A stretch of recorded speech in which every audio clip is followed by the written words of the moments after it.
The first shovel hit the ground just after sunrise. 10 minutes later, a police officer stumbled backward. Someone was buried in the backyard.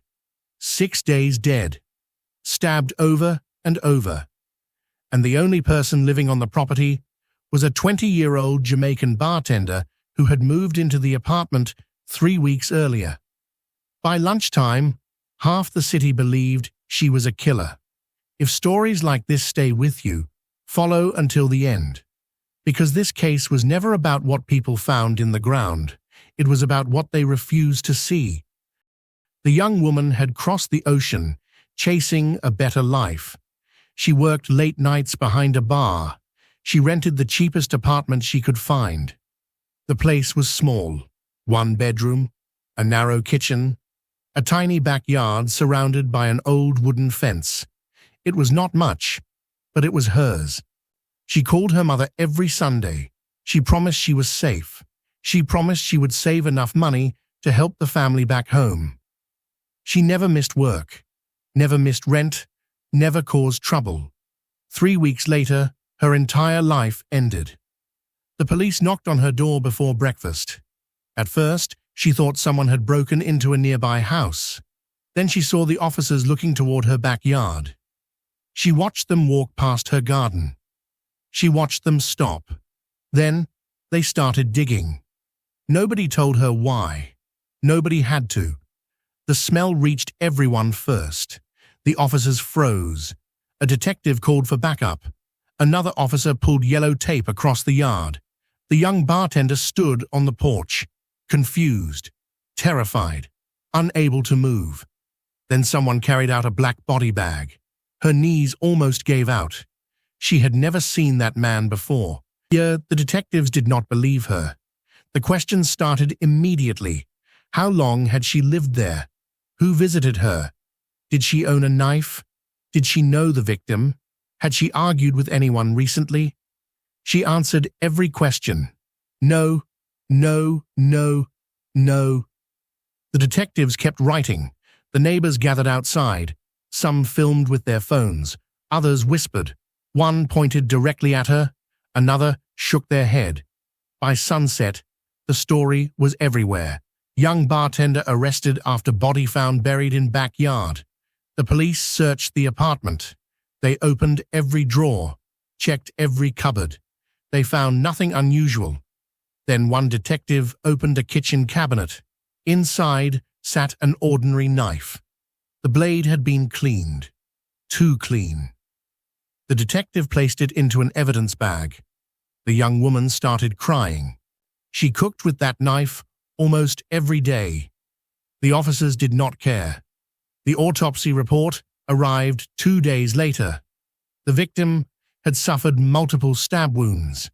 Death happened 6 days earlier. The body had been buried quickly, poorly. Someone had been in a hurry. The timeline looked terrible for the bartender. She had already moved into the apartment. The city made up its mind. Customers from the bar refused to speak to her. Her employer let her go. Her landlord claimed he had always thought something was strange.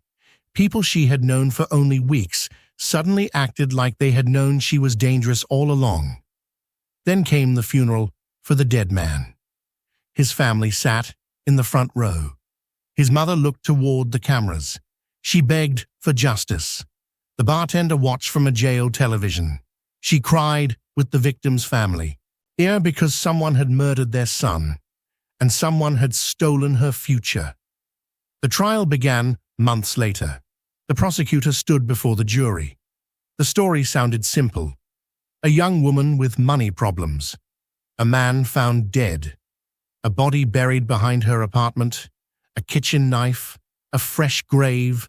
Opportunity. Motive. Guilt. The jury listened carefully. The bartender looked smaller every day. She had lost weight, lost sleep, lost hope. Her lawyer asked one question that nobody else seemed interested in. Who owned the apartment before she moved in? The answer was strange. The property had changed tenants 3 times in 1 year. Nobody stayed long. The prosecutor dismissed it. Coincidence? The trial moved forward. Then an elderly woman from next door asked to speak to investigators. She had stayed quiet for months. Fear had kept her silent. But guilt had become heavier. She remembered hearing digging late one night. She looked through her window. She saw two men carrying something heavy. She almost called the police. Then she noticed something important. The bartender had not moved into the apartment yet. The old woman checked her calendar, checked old family photographs, checked the date of her granddaughter's birthday. She was certain. The digging happened before the young Jamaican ever unpacked her first box. The courtroom went silent. The prosecutor frowned. The defense attorney smiled for the first time. But the old woman's story created a new question. If the body was buried before the bartender moved in, why did the medical examiner say the victim died only 6 days before the discovery?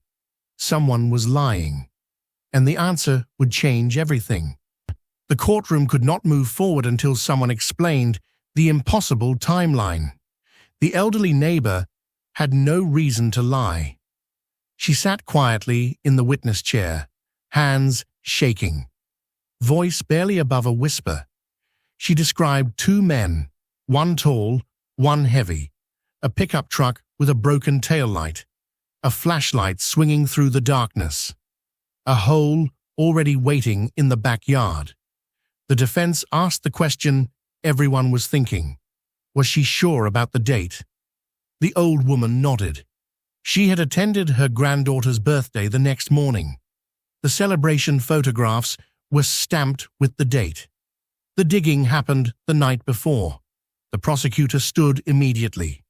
The old woman was elderly. Memories fade. People confuse days. The witness looked down. For a second, it seemed she doubted herself. Then she reached into her handbag. An old notebook. Every evening she wrote down something about her day. Small things, the weather, who visited, what she cooked. The page from that night had only one sentence. Two strange men digging next door after midnight. Should have called the police. The date matched perfectly. The courtroom became very quiet. The prosecutor walked back to the table without another question. The bartender closed her eyes. For the first time since her arrest, someone believed her. But belief was not enough. There was still a body, still a victim, still a knife, still a backyard. The medical examiner returned to the witness stand. The defense asked about the autopsy, the injuries, the estimated time of death, the burial. The expert remained confident. The victim died 6 days before discovery. Burial happened shortly after death. The defense nodded. Our then asked something unexpected. Could a body be moved? The expert looked surprised. Of course, could a body be buried twice? Again, yes. The courtroom shifted. The defense walked slowly toward the jury. If a body had been hidden somewhere else first, then moved later, the timeline changes. The prosecutor objected. Speculation. The judge allowed the question. The medical examiner admitted something else. Small traces of different soil had been found on the victim's clothing. At the time, nobody thought it mattered. Now, it mattered. A lot. The bartender looked confused. Even her own lawyer had not shared that detail before. The defense called a forensic scientist. The scientist brought photographs, samples, maps. The soil covering the body came from the backyard, but underneath, different soil, different minerals, a different plant material. The victim had been somewhere else first. The courtroom gasped softly. The prosecutor stood. The body could still have been moved by the bartender. The defense agreed it could have. Then the lawyer asked another question. Could one person move the victim alone? The scientists shook their head. Unlikely. Very unlikely. The victim was a large man. Moving him would require considerable strength or help. The bartender weighed barely more than 100 pounds. The jury noticed. The prosecutor noticed too. The next witness changed everything again. A delivery driver. He serviced the neighborhood every week. The defense asked if anything unusual happened before the body was found.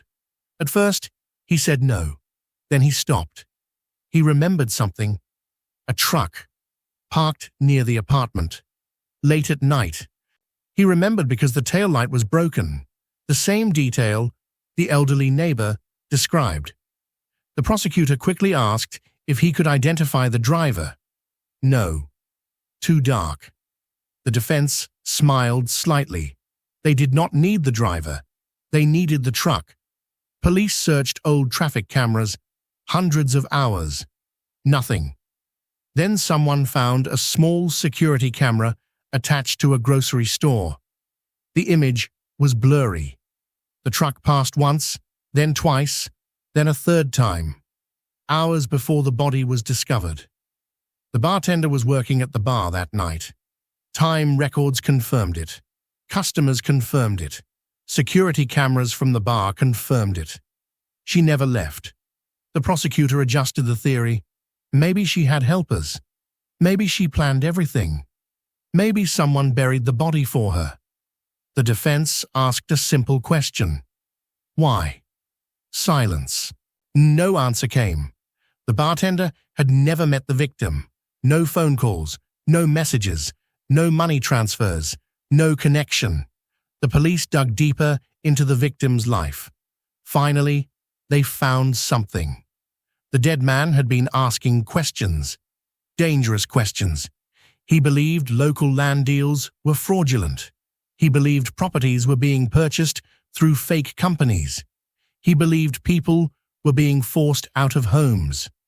The apartment where the bartender lived appeared on one of those documents. The courtroom grew colder. The victim had visited that property weeks before his death. Neighbors remembered seeing him, taking photographs, writing notes, asking questions. The bartender had not moved in yet. The defense looked toward the jury. The victim knew something. Someone wanted him quiet. Someone needed a place to hide the body. A place connected to the investigation. A place that would eventually have a perfect suspect. A young woman, new to town, no family nearby, working late nights, living alone. The prosecutor argued it was coincidence. The defense agreed. One coincidence. Maybe. Two coincidences. Possible. Three. Perhaps. But now there were too many. The judge called for recess. The bartender sat alone. No visitors, no family. Her mother could not afford the flight from Jamaica. Her younger brother sent letters every week. The jail guards delivered them carefully. She read them until the paper started tearing. One letter simply said, "Come home." The bartender cried harder that day than any other. She wanted to, but home felt very far away. Court resumed. The prosecution presented the kitchen knife. The weapon looked ordinary. Yet the forensic officer explained fingerprints had been found, the bartender's fingerprints. The jury looked toward her. The defense attorney stood slowly. How many fingerprints? Several. Any blood? No. Any tissue? No. Any evidence the knife caused the injuries? No.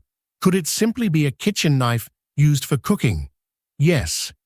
The defense walked away. The knife suddenly looked less dangerous. Then came another surprise. Police had searched the backyard thoroughly. They found footprints, several. The investigation focused only on the bartender's shoes.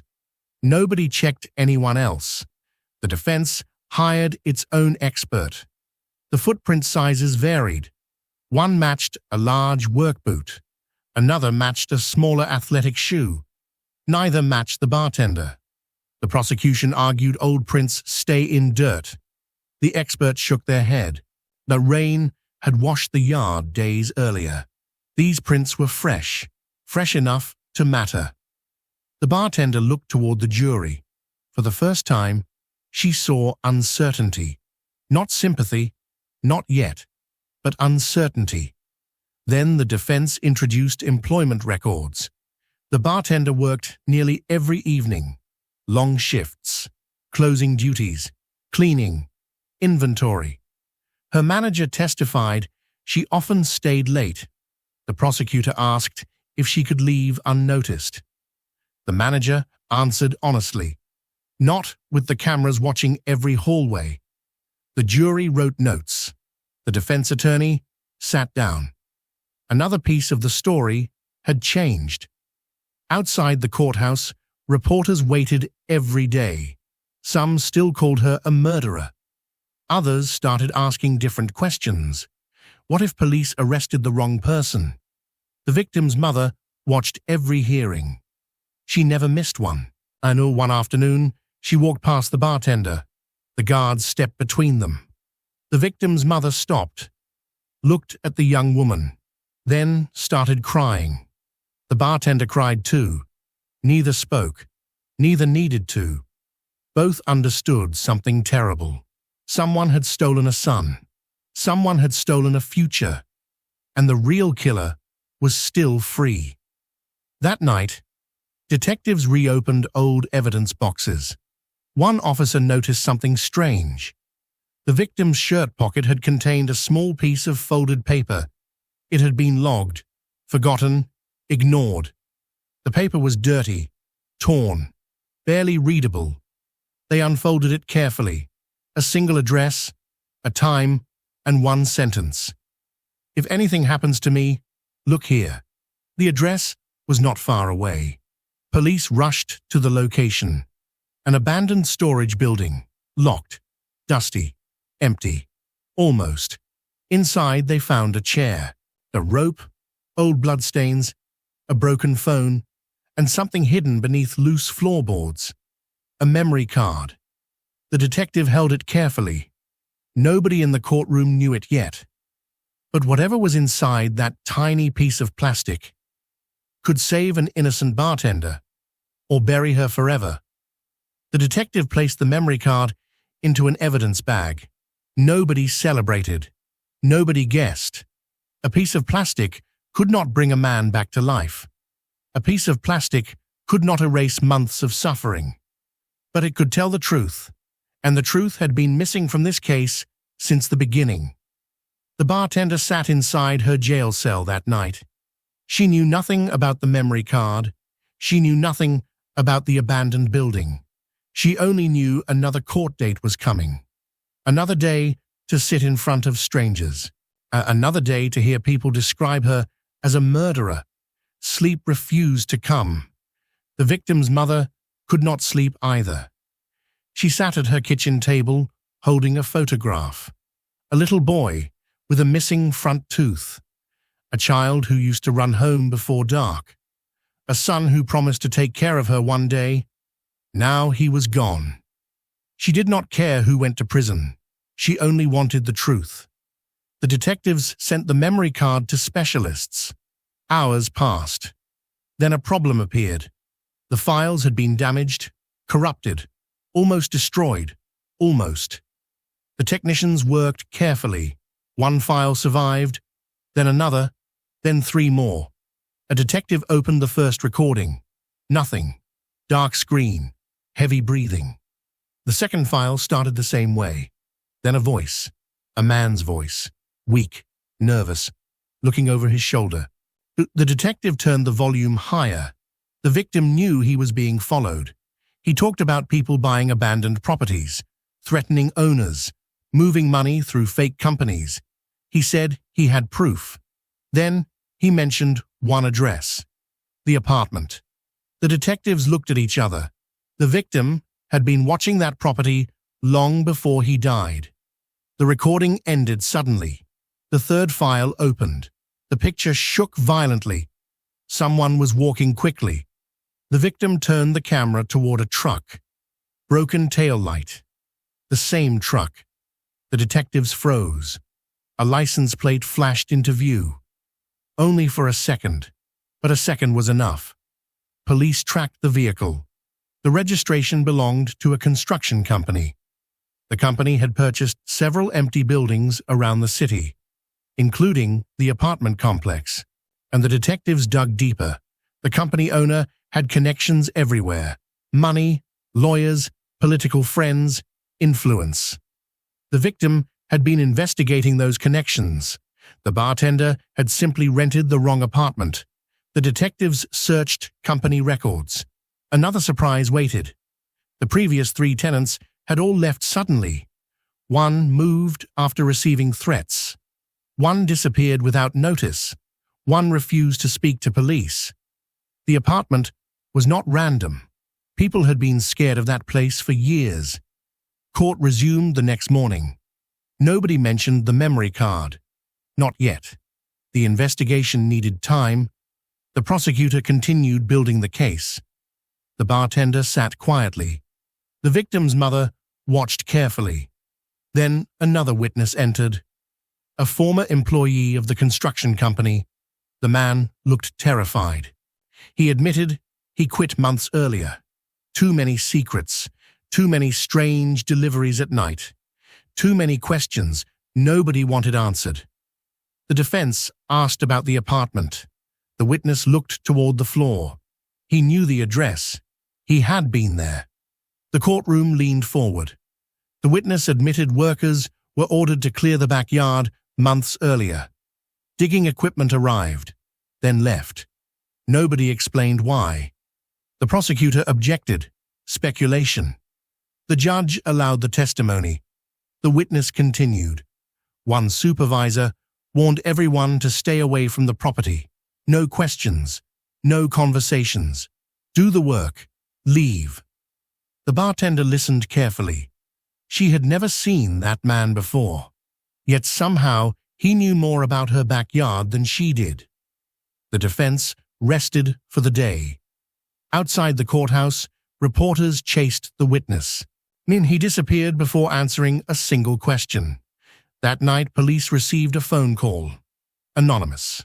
A quiet voice. One sentence. Check the old warehouse cameras. The line went dead. Detectives drove there immediately. Dust covered everything. The cameras were old. Most did not work. One did. A forgotten camera facing the back entrance. The footage loaded slowly. Date after date. Empty parking lot. Rain. Cats. Wind. Then a truck appeared. Broken tail light. The detectives watched silently. 2 men climbed out. Then a third. They opened the back. A heavy object wrapped in plastic. The detectives looked at each other. Nobody spoke. The victim was already dead. The timestamp matched the medical examiner's estimate. The body stayed inside the warehouse for 2 days. Then the footage ended. Another camera picked up the truck leaving, heading toward the apartment complex. The detectives finally understood. The victim was killed somewhere else, hidden, then moved. The bartender's backyard had never been the crime scene. It was the hiding place. Police arrested one of the men from the video. He broke after 6 hours. The story poured out. The victim discovered the land scheme. The construction company panicked. Meetings became threats. Threats became violence. The victim refused to stay quiet.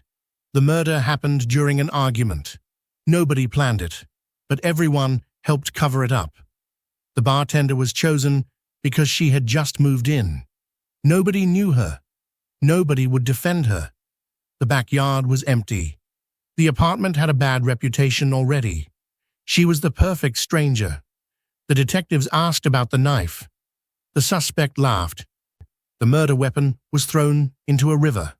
The kitchen knife inside the apartment meant nothing. The police had built an entire case around an ordinary cooking tool. The suspect signed a statement. Then another. More arrests followed. The company owner disappeared. Police searched for days.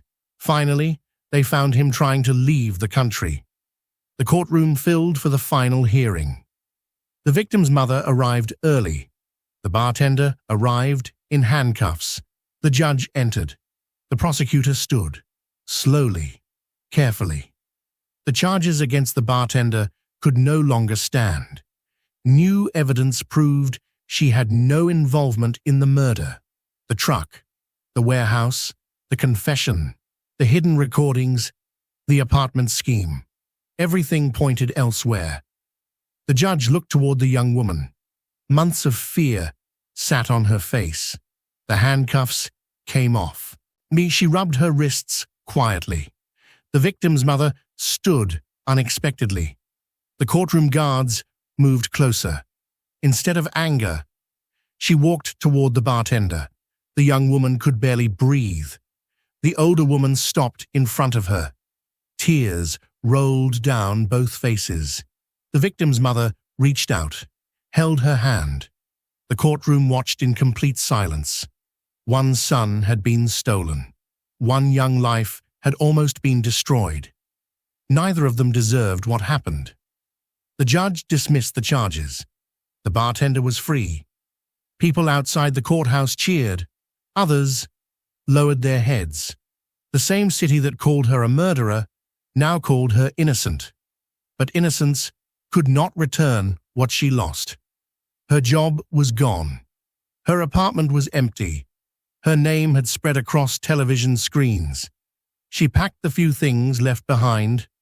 One last time, as she walked into the backyard, the police tape was gone. The hole had been filled. Fresh grass covered the ground. She stood there quietly, thinking about the man buried there, thinking about his mother, thinking about the months she spent behind bars. Then she noticed something. The elderly neighbor was standing by the fence, watching. The old woman smiled softly. She apologized for waiting so long to speak. The bartender shook her head. If she had stayed silent forever, an innocent person might have disappeared inside a prison cell. The old woman reached through the fence and hugged her. The bartender cried harder than she had cried the day she was arrested, not because she was angry, not because she was afraid, because someone believed her when almost nobody else did. She picked up her suitcase, unlocked the apartment door for the last time, and walked away. Behind her sat a small backyard that had hidden a terrible secret. Ahead of her waited a life she would have to build all over again. The victim's killers would spend years answering for what they had done. The people who rushed to judgment would slowly forget. But the young Jamaican bartender never forgot the day the police knocked on her door. She never forgot the sound of the first shovel hitting the ground. And she never forgot the quiet voices that finally stood up when everyone else had already decided she was guilty.